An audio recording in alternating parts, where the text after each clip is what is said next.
police, fire, medical. I need emergency, please. What? Ambulance. Someone is hurt. Lacerated cuts. Okay, who's cut? Next door, who is this? Is there a teenager? Okay, male or female?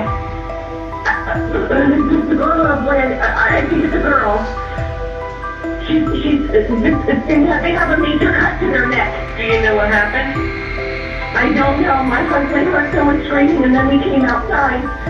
Ma'am, do you know if this person was assaulted? I don't know. We just came outside. They have a major wound to their neck and they're struggling to breathe. Are they awake? I don't think they're even responsive at this point. Is she breathing? I don't see any breath. Yes, breathing. Okay. She is breathing, you think? Yes, but struggling. Ma'am, is the blood spurting or pouring out? You know, it's all over the ground. Okay, but is it spurting out or pouring out of the person? It may have already. I don't think this person has any more blood. It looks like a knife wound. Okay. I don't think they're breathing anymore. And I don't see them breathing. I don't think they're with us. In a jealous rage, a killer stabbed his victim multiple times and attempted to sever her head before fleeing into the woods as someone stepped out of their home hearing the commotion. The killer left his victim to bleed to death. Why did he do it? And why were the warning signs ignored after his first victim? Before we begin, we would like to send our sincere condolences to the loved ones of Kay Baker, who fell victim to the abominable acts described in this case.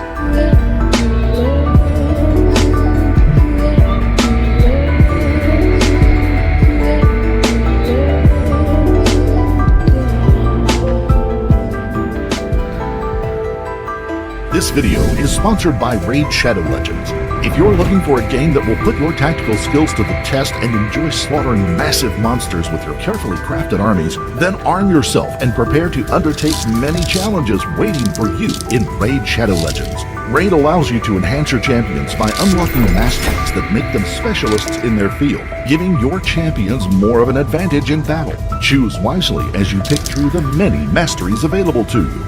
Between now and February 10th, Raid is hosting a special Champions Elect event where you get to vote on your favorite starter champions. Participate for your chance to win some awesome prizes, including epic and legendary champions, in-game items, and Amazon gift cards. Only new US players can win a prize. To make the new year even more exciting, Raid has released a new legendary champion, American professional wrestler Ronda Rousey. Claim Ronda by logging in and playing for 7 days between now and February the 20th. Use promo code RAIDRONDA to get a bunch of helpful stuff. And if you haven't started playing Raid yet, click on the link in the description or scan the QR code here on the screen and you'll get unique bonuses worth $35. We're talking a free epic champion, Jotun, 100,000 silver, 50 gems, and 2 epic skill tones. All this treasure will be waiting for you here. Available for 30 days to new players only. Meet Kay Elizabeth Baker, a 43-year-old woman living in Lithia County, Florida, with her 2 sons. Kay was a 3rd grade math and science teacher at Cypress Creek Elementary School in Ruskin, beloved by her students and peers. It was on a quiet, warm spring night on May 28, 2022. Jonathan Figgins, who lives next door to Kay, was sleeping peacefully on his couch, his wife and children sound asleep upstairs. It was right after midnight when Mr. Figgins heard unsettling sounds that roused him from his sleep. The best he could describe what he heard was the sound of someone falling on the floor and then a female gasping for breath. Mr. Figgins first thought one of his daughters had fallen out of bed and hit the floor, but when he went upstairs to check, everyone was sound asleep in their beds. Upon investigating outside, Mr. Figgins spotted what he believed to be a teenage girl laying face down on the ground near his front yard. This woman later was identified as Kay Baker. Kay was lying in a pool of blood that appeared to be coming from around her neck. While checking the status of the injured woman, Mr. Figgins heard a sound from behind. he turned to hear a rustling sound that appeared to be coming from the wooded area behind his home, but he saw nothing. Mr. Figgins told his wife Ruth to call 911. By the time fire rescue and the Hillsborough County Sheriff's Office deputies arrived, Kay was gone. The medical examiner who inspected Kay's body at the crime scene discovered that she had multiple stab wounds to her shoulders and neck. Kay's neck laceration was so extreme, detectives concluded that the attacker had intended to sever her head from her body. Deputies searched the perimeter of Kay's home. In the driveway, detectives found a gray Ford Focus. After running the tags, they found out that it belonged to a Matthew Terry. One window was open and the screen was knocked out. The room belonged to one of Kay's boys, neither of which were home that night. This window was facing the Figgins home. From the window, turning right led to the front yard area, the area where Kay had been found. Left led into the backyard, where drops of blood were discovered. Detectives were able to quickly obtain a search warrant to enter Kay's home. Inside the house, it was noticed that in the kitchen a single knife was missing from a butcher block knife set, and a cell phone had been left nearby. The knife missing from the set was a specialized paring knife called a bird's beak knife, given that name because of its 3-inch curved blade, which resembled a parrot's beak. The knife was never located. The bathroom door frame had major damage, showing that someone had violently forced the door open at some point. The main bedroom showed recent signs of forced entry as well, and another cell phone was found on the nightstand. Deputies found the door to the child's room with the open window was locked, so they had to force the door open. They found no one inside the house. To follow the blood trail, deputies brought in a bloodhound. The scent led the dog into a thick wooded area behind the subdivision. After trailing the scent for a while, the bloodhound led the deputy to an area of woods off of Lithia Pinecrest Road. There, they found a patch of grass covered in blood. Knowing there was a good chance that the perpetrator was nearby, deputies decided to bring out a different canine unit, a Belgian Malinois, one trained to attack and apprehend criminals. Deputies led the dog towards the blood found by the bloodhound and shouted out warnings that they had a dog that will bite if whoever is out there doesn't come out. After a moment, the dog begins barking and attempts to charge forward. They soon found Matthew hiding in the tall grass and bushes. He was wearing only a t-shirt and his underwear. His clothes were soaked in blood. Matthew had injuries on his neck and was having difficulty walking. After apprehending Matthew, police ended their chase and Matthew was arrested on first-degree murder charges. May 27th marked the last day of the school season. To celebrate, Kay went to the Landing Bar and Grill that night with her boyfriend, 47-year-old Matthew Terry. At some point, Kay and Matthew got up to use the restrooms. Kay came out first and happened to run into a friend of hers, Kelly Andrews. Excited to bump into each other, Kay starts doing a little happy dance. As Kay is doing her little happy dance, a man, unknown to either Kay or Kelly, walked by and playfully mimicked Kay's happy dance as he passes by. This lasts for maybe 4 seconds. This interaction between Kay and the stranger occurred right as Matthew was walking out of the restroom. Matthew immediately jumped to the conclusion that Kay had danced with another man and became furious. At the bar, Matthew starts an argument with Kay, angrily accusing her of dancing with another man. This accusation is heard by both Kelly and a nearby bar patron. Matthew and Kay left the bar and headed home around 11:30 p.m. It was about a 90-minute drive back to their home, and Matthew continued to argue with Kay about dancing with another man. Kay decided to call Kelly and have her tell Matthew that she wasn't dancing with a passing stranger. Kelly overheard Kay tell Matthew to stop being stupid. After the phone call, Kelly received a text message from Kay at 11:56 p.m. that read, "LOL, sorry for that, so dumb, all good now."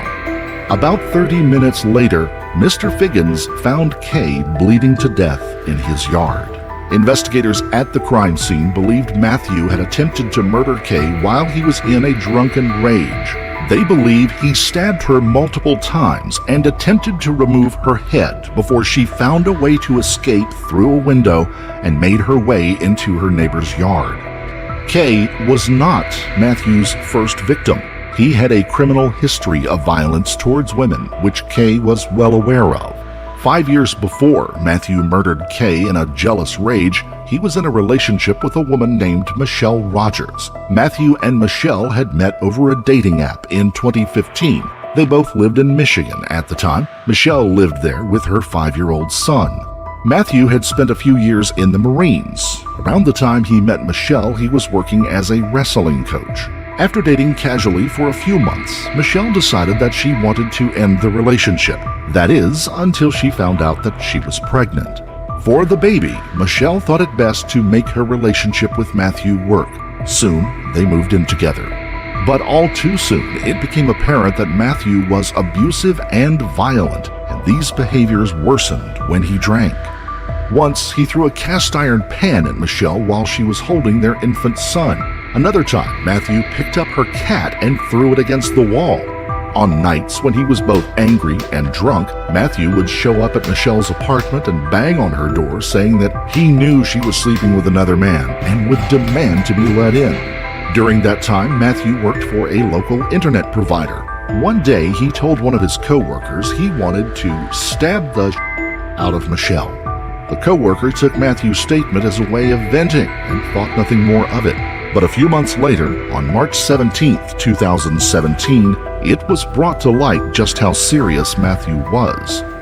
Matthew and Michelle had gone out bar hopping with a few of their friends that day. Around 6 p.m., Michelle was ready to go home. She went looking for Matthew, who happened to be at a bar adjacent to the one that she was in. Michelle found him so drunk he was slurring his words and stumbling. Michelle was so upset by how drunk Matthew had allowed himself to get that she went home and left him at the bar. Around 8 p.m., Matthew comes knocking at the back door. He knocked at that door and I proceeded to let him in. At that time he was very clearly drunk. He couldn't walk straight. He seemed just very, it's hard to describe, but just you could kind of sense his energy as being very frustrated or angry or upset. Just in general, just the general sense. So the kids say you got a vibe off of him at the scene, right? Correct. Did you do anything about it? I did not. I went and I sat back down on the couch where I was when he showed up.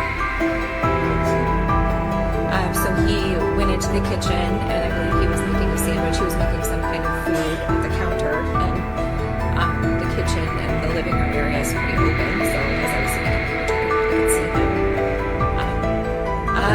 So I remember sitting on the couch watching TV, and then the next thing I remember is standing behind the couch and I'm looking at him in the kitchen, and I remember him coming around the counter and coming at me. Before that, before we get to the part where he comes at you, do you remember if you guys are having any sort of argument, if anything's being said, if he's saying something, you're saying something, whatever the case may be? I don't recall any of that, no. So you remember now all of a sudden there's a moment he's coming at you. I want you to describe that as best as you can. You mean he's just leisurely walking in your direction? No, he was coming at me very quickly and aggressively to the point where I kind of backed off and braced myself, and I actually verbally said, what are you doing? Oh my God, what are you doing? And when you said the words to him, what are you doing? What, if anything, did he do? He proceeded to knock me into the front door that was behind me, and at that point then we both fell to the floor. So then we're on the floor and he's just trying to keep me on the floor, and he keeps punching me wherever he can find access to punch me, so whether it be the face, the chest, the back, wherever.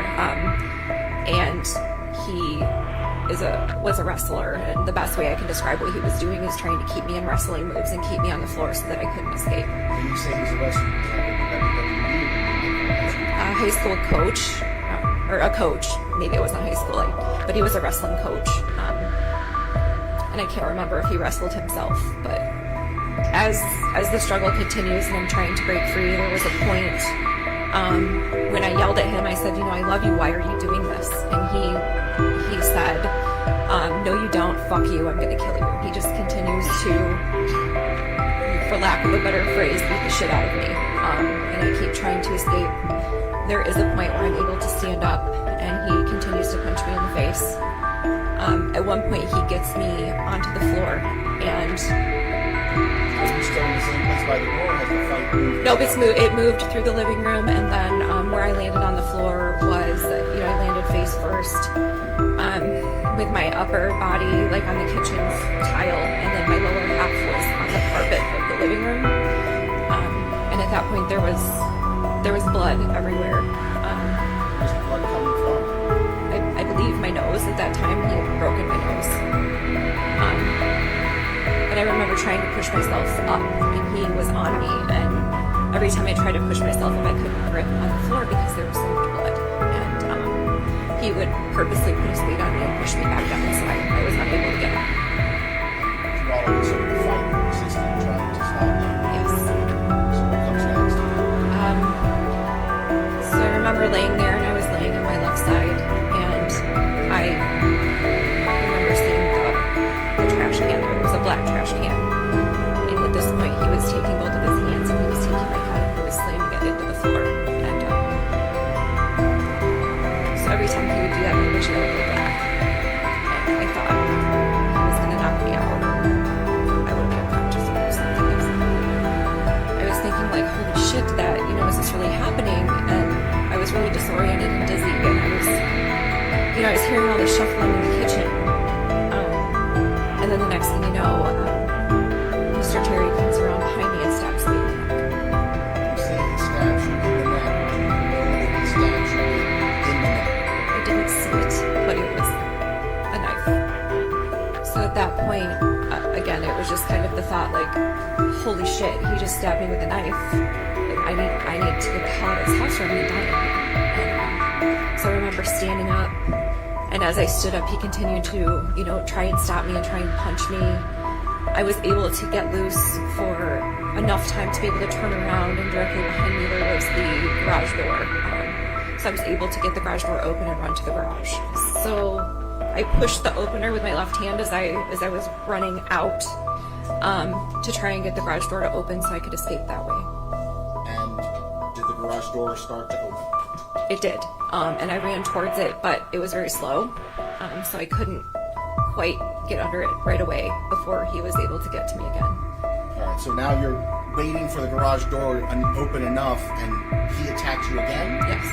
Describe how he's attacking you again. He was just trying to stop me from leaving, and we both fell to the ground at that point, and somehow had rolled out of, the garage that was open down the driveway. So now you've spilled out onto the driveway and Correct. what's happening there? So we were rolling down the driveway a bit, and I ended up in a position where I was under him, and he was on top of me.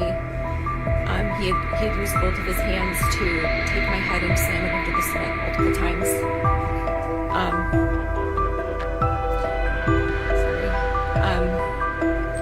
So he had the knife, and he had stabbed me 3 times in the right shoulder. So he's still armed with his knife, even though you fled out of the home and he's chased you. Yes, and this entire time I'm screaming for someone to come help me. At any point do you realize that some sort of neighbor person has responded to the calls? Yeah, as I was screaming, I could very faintly hear voices across the street saying, get off of her, and just hear them talking. A lot of it I couldn't make out what they said. So you're at a point where Mr. Terry, you are in the driveway, you're still fighting, he's still armed with a knife. Tell me what else he's doing and what you're doing in response. So again, I'm screaming this entire time, that he's going to kill me and somebody please help me.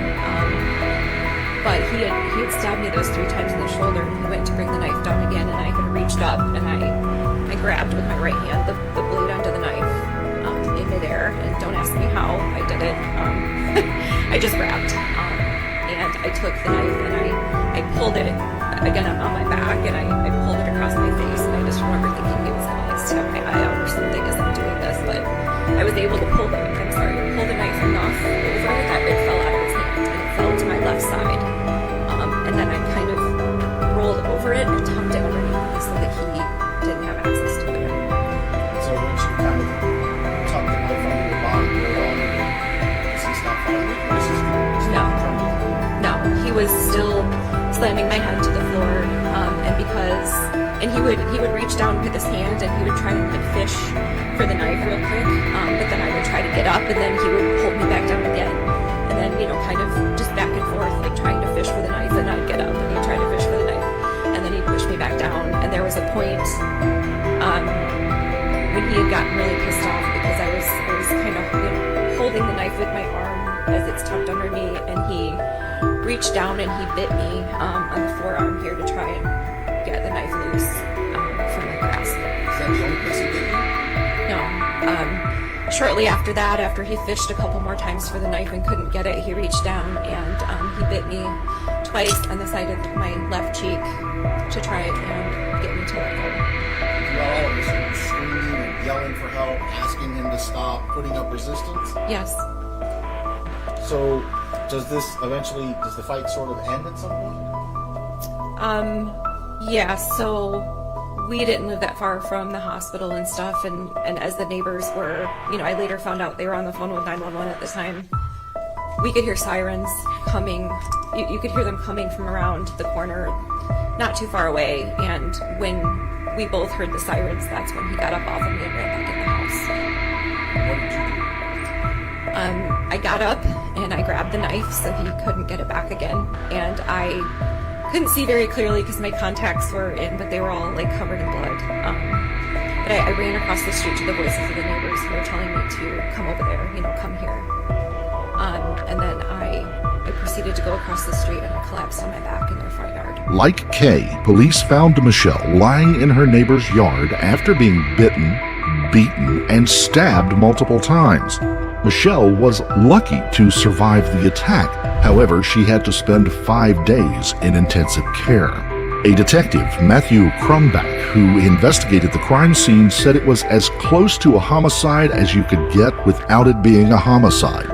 For his violent acts towards Michelle, Matthew was charged with attempted murder. After being arrested for attacking Michelle, Matthew contacted an old friend to testify for him in court. That old friend was a woman he had dated nearly 20 years earlier. Her name was Kay Baker. Kay was more than happy to testify and stand up for her friend's character in court. She told the judge, "Matthew is very truthful and I trust him completely." Michelle tried desperately to get Kay to see the monster that Matthew truly was. During the trial, Michelle sent Kay photos of her stab wounds through Facebook Messenger and said, "Please don't let this be you." But Kay could only see the man she knew Matthew to be back in those days 20 years prior when they dated. Kay was not the only one defending Matthew. He had many friends and family in the courtroom supporting him. They all just glared and shook their heads as Michelle spoke in court. Somehow, Matthew's lawyer convinced the jury that his attack on Michelle was in self-defense. He further explained, being an ex-Marine, Matthew used his training to neutralize the fight that Michelle had started. Matthew was sentenced to 3 to 10 years in prison for assault with intent to cause great bodily harm. In a letter written to the Michigan Parole Board, Michelle said, "If he gets out, I fear for myself and my family, and for the next victim. Society is in danger." Michelle's warnings fell on deaf ears, and Matthew served only 3 years before being discharged in December of 2021. Matthew was released on good behavior and had passed a domestic violence class. Matthew stayed in touch with Kay during those 3 years he spent in prison. After he was released, he moved to Florida to begin a new life with her. All seemed to be going well until the dreadful morning of May the 28th shined a light on what was going on behind closed doors. Matthew claimed he was not guilty of hurting or killing his girlfriend Kay. However, prosecutors believe Matthew murdered her in a jealous rage because he believed that she had danced with another man while they were at the bar. After Kay's murder, investigator Crumbach, who was part of the team who investigated the crime scene after Matthew's attack on Michelle, told The Times that Matthew Terry was a textbook case of an evil, narcissistic, manipulative killer. The trial between Matthew Terry and the state of Florida began in November of 2022. Prosecutors worked hard to convince the jury that Matthew was responsible for the death of Kay Baker and wanted Matthew to receive the death penalty. They believed Matthew had also tried to take his own life after murdering Kay. That's why he was found with multiple cuts on his throat.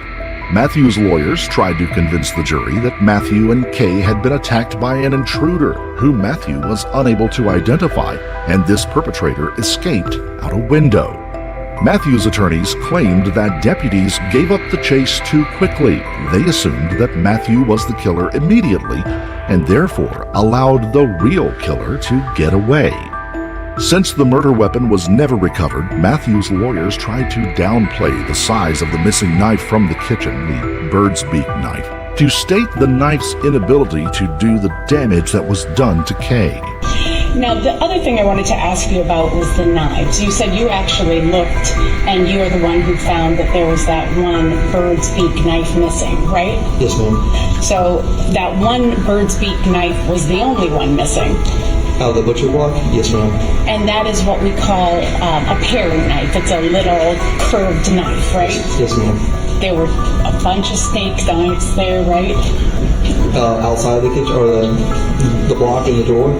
Either in the block itself or outside of the block. There were a bunch of steak knives, right? Yes. Bunch of big knives too, right? Yes. And the one that we're talking about is a little itty bitty small paring knife, and that's the only one that was missing from the home, right? Yes, ma'am. Do we have any idea if that ever even existed in the year prior? I cannot tell you that. Thank you. Matthew's attorneys fought hard to keep the previous case between Matthew and Michelle out of the current case, knowing how damaging it would be for the jury to know about Matthew's violent history. They didn't, however, get their way. Michelle was brought in to testify, and she shared the assault that she had suffered at the hands of Matthew back in 2017, which possibly played a major role in the jury's decision. Within only an hour and 10 minutes, the jury unanimously convicted Terry on a charge of first-degree murder and sentenced him not to death, but to life in prison. But based on what I heard, I believe that you should have been in prison in Michigan and that Miss Baker should still be alive. This is Florida. You're going to prison for the rest of your life. I adjudicate you guilty. I sentence you to life in prison. I impose all fines, fees, associated charges, and I advise you that you have 30 days to appeal the judgment and sentence entered against you. Thank you. If you found this case compelling, don't forget to like the video, comment down below your take on it, and please subscribe to the channel. Also, hit the notification bell in order to stay up to date each time we reveal a new shocking case. Until next time, stay safe and keep your eyes peeled. You never know what's lurking in the shadows.